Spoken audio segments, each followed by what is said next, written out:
Hello दोस्तों, आज हम बात करेंगे पैनिक अटैक यदि आए तो क्या क्या चीज़ें आपको करनी चाहिए। इस पर हम आपको एक डिटेल लिस्ट देंगे। आज का टॉपिक में हम आपको पॉजिटिव एस्पेक्ट्स बताएंगे जो आपको करने चाहिए। एक अलग वीडियो पे हमने बात करी क्या क्या नहीं करना चाहिए। कुछ बातें दोनों वीडियोज़ में ओवरलैप होंगी, लेकिन एक कॉमन मैसेज आपको मिल जाएगा कि क्या करना है क्या नहीं। इसलिए दोनों वीडियोज़ को एक साथ या एक के बाद एक देखिए तो आपको ज़्यादा बेटर अंडरस्टैंडिंग होगी। आज का टॉपिक में हम क्या क्या करना है इस पर फोकस करेंगे। टॉपिक पर जाने से पहले जो लोग हमारे चैनल पर नए हैं उन रिक्वेस्ट करूँगा कि चैनल को सब्सक्राइब करें, वीडियोस को लाइक करें, शेयर करें, फॉलो करें, कमेंट करें, पूरा देखें। टॉपिक इंपॉर्टेंट है, इसे एंड तक देखिएगा। पैनिक अटैक अपने आप में डरावनी सिचुएशन है, इसको प्रॉपरली मैनेज करने के लिए हमारी टिप्स आपकी मदद करेंगे। टॉपिक इंपॉर्टेंट है, इसे एंड तक देखिएगा। चलिए शुरू करें।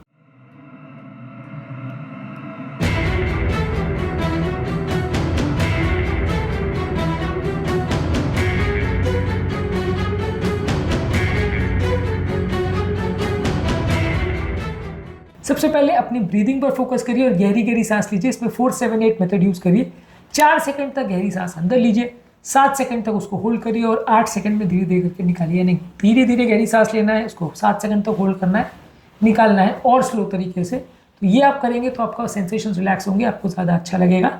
इसके अलावा मन को डिस्ट्रैक्ट करने के लिए, सारे सेंस ऑर्गन्स को डिस्ट्रैक्ट करने के लिए ग्राउंडिंग टेक्निक यूज करते हैं, जिसमें 5-4-3-2-1 टेक्निक होता है। इसमें कोई भी 5 चीज़ें जो आपको सामने दिख रही है उसको देखिए, जैसे मोबाइल फ़ोन हो, कंप्यूटर हो, एसी हो, आपका टेलीविजन हो, बिस्तर हो, कुछ भी चीज़ हो आप उसको देखिए। 5 चीज़ें काउंट करिए जो आप देख पा रहे हो, 4 चीज़ें जो आप टच कर पा रहे हो, 3 चीज़ें जो सुनाई दे पा रही हैं, 2 चीज़ें जो स्मेल कर पा रहे हो और 1 चीज़ जो टेस्ट कर पा रहे हो।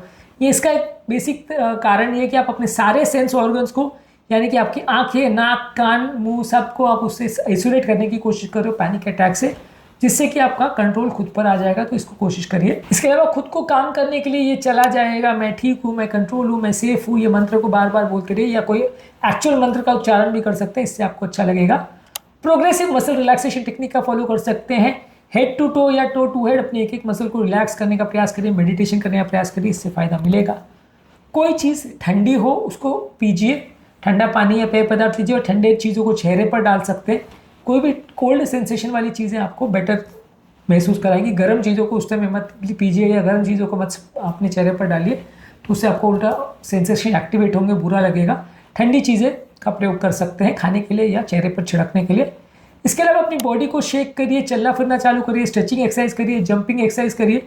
कोई भी चीज़ करने से आपका बॉडी उस तरह से डाइवर्ट हो जाएगी, आपकी मसल्स का टोन बेटर हो जाएगा और आपको अच्छा लगेगा। तो मसल्स को उस तरह से डाइवर्ट करने की कोशिश करिए, माइंड को भी डाइवर्ट करिए। इस टाइम पे कितने जानवर मुझे पता है उनका नाम गिनना चालू कर दीजिए, 1 से 100 तक या 100 से 1 तक गिनती चालू कर दीजिए।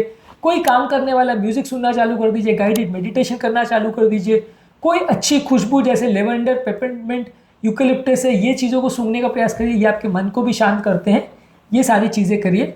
इसके अलावा अपने आप को विजुलाइज करिए कि आप कोई सेफ जगह पे हो, जैसे घर पर हो या स्कूल में हो या बीच में हो, एक फॉरेस्ट में हो, बचपन में कौन सी जगह आपको पसंद थी वहाँ पे हो। ऐसा खुद को इमेजिन करने का प्रयास करिए, इससे भी आपका मन शांत होगा। इसके अलावा पैनिक अटैक को धीरे धीरे निकलने दीजिए, उसको लड़िए मत, सिचुएशन को फाइट करने का कोशिश मत करिए। धीरे धीरे रिलैक्स करिए, वो अपने आप टाइम चला जाएगा। उसको फाइट करने की कोशिश करेंगे तो और घबराहट बढ़े। इसके अलावा बटरफ्लाई हग टेक्निक कर सकते हैं, जिसमें एक हाथ से इसको टच कर रहे हैं, फिर इसको टच कर रहे हैं, फिर इसको टच कर रहे हैं, ऐसे करके शोल्डर्स को क्रॉसिंग यूज कर सकते हैं। यह आपकी नर्वस सिस्टम को रेगुलेट करेगा और एक सेंस ऑफ कामनेस लाएगा। अलग अलग दोनों बार अपने शोल्डर्स को टच करने का प्रयास करिए, बटरफ्लाई हग टेक्निक बोलते हैं, इससे आपको फायदा मिलेगा। इसके अलावा किसी चीज़ को कंटिन्यूस काउंट करिए या किसी पोएम या प्रेयर या सॉन्ग को बार बार गाने का प्रयास करिए, तो इससे भी आपको अच्छा लगेगा। इसके अलावा किसी के साथ हैंडशेक कर सकते हैं, धीरे धीरे चलने का प्रयास करिए, आर्म्स को, लेग्स को स्ट्रेचिंग करने का प्रयास करिए।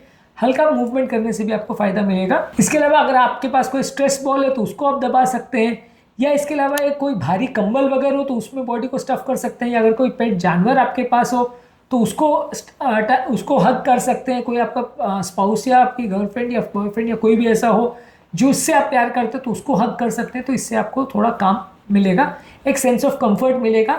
बस शर्त ये है कि उस समय ऐसा नहीं होना चाहिए सामने वाला आपसे लड़ाई कर रहा हो। अगर सामने वाला आपसे लड़ाई कर रहा हो जिसकी वजह से पैनिक अटैक ट्रिगर हुआ है तो मत करिएगा हग, तो प्रॉब्लम बिगड़ जाएगी। पर लेकिन अगर सामने वाला आपको कंफर्ट कर रहा है तो उसके प्रेजेंस में आपको थोड़ा अच्छा लगेगा, उसको आप हग कर सकते हैं या उसको हाथ उसका पकड़ लीजिए तो आपको थोड़ा बेटर लगेगा। इसके अलावा अपने आप को बार बार यही बोलते रहिए, ये टाइम चला जाएगा, अब ये सब कुछ ठीक है, अपने आप ये वक्त चला जाएगा। उसको अवॉइड करने का कोशिश करिए। ये मत सोचिए कि वक्त कभी नहीं जाएगा और ये पैनिक अटैक चलता रहेगा, क्योंकि ज़्यादातर उस समय लोगों को लगता है कि अब मैं मर जाऊंगा, अब कुछ नहीं हो पाएगा, ऐसा एक एहसास आने लगते हैं। तो उस समय मन को उससे हटाना अच्छा होता है। इसके अलावा पेपरमिंट कैंडी या च्यूइंग गम च्यू कर सकते हैं। ये इसका स्ट्रॉन्ग टेस्ट कई बार जो होता है, या कोई कड़वा कैंडी चूज कर सकते हैं, इसका जो स्ट्रॉन्ग टेस्ट होता है वो कई बार आपको सेंसेशंस को डाइवर्ट करने में काम आता है, तो उससे भी फायदा मिल सकता है।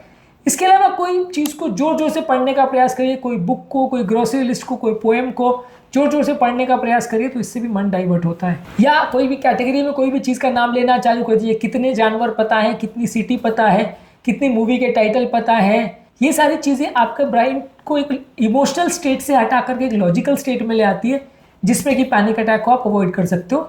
इसके अलावा कोई घर पे कोई काम करना चालू कर सकते हैं, जैसे साफ सफाई करनी चालू कर दी, बर्तन धोना चालू कर दिया, लॉन्ड्री करना चालू कर दिया, या घर जमाना चालू कर दिया, तो इससे आपका माइंड डाइवर्ट होगा, इससे भी आपको फायदा मिलेगा।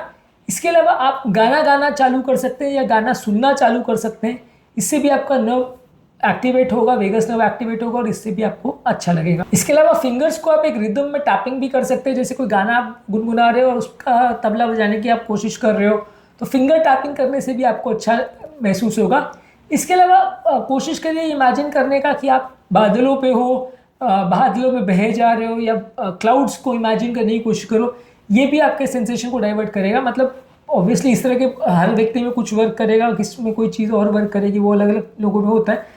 तो आप किसी अपने आप को इमेजिन कर सकते हो कि आप पहाड़ पे हो, आप नदी में हो, आप बादलों में हो, ऐसे कुछ कामिंग और सूदिंग एनवायरनमेंट में खुद को इमेजिन करने का प्रयास करिए, इससे आपको अच्छा लगेगा। बेसिकली आपको यही है कि आपको समझना ये है कि अपने आप को खुद को सेफ रखना है, कोई गलत एक्टिविटी नहीं करनी है, बहुत इंटेंसली फीलिंग को अवॉइड नहीं करनी है, धीरे धीरे करके टाइम के साथ वो अपने आप चला जाएगा। मन को बस रिलैक्स करना है और इस फीलिंग्स को ओवरवेल्म नहीं करने देना है खुद पर, तो धीरे धीरे करके आपको अच्छा लगेगा और आपकी ज़्यादातर प्रॉब्लम्स चली जाएंगी। तो आज के टॉपिक में हमने आपको वो लिस्ट थी चीज़ों की जो आपको करनी चाहिए यदि आपको पैनिक अटैक आया है। अलग एक वीडियो में हमने बात करी कौन सी चीज़ें नहीं करनी चाहिए, कौन सी दवाई लेनी चाहिए, कौन सी नहीं लेनी चाहिए, सारी चीज़ों पर हमने बात करी है। उम्मीद करूँगा कि आज के टॉपिक में कुछ नई बातें जानने को मिली होगी। जो लोग हमारे चैनल पर नए हैं, मैं रिक्वेस्ट करूँगा कि चैनल को सब्सक्राइब करें, वीडियोज़ को लाइक करें, शेयर करें, फॉलो करें, कमेंट करें, पूरा देखें।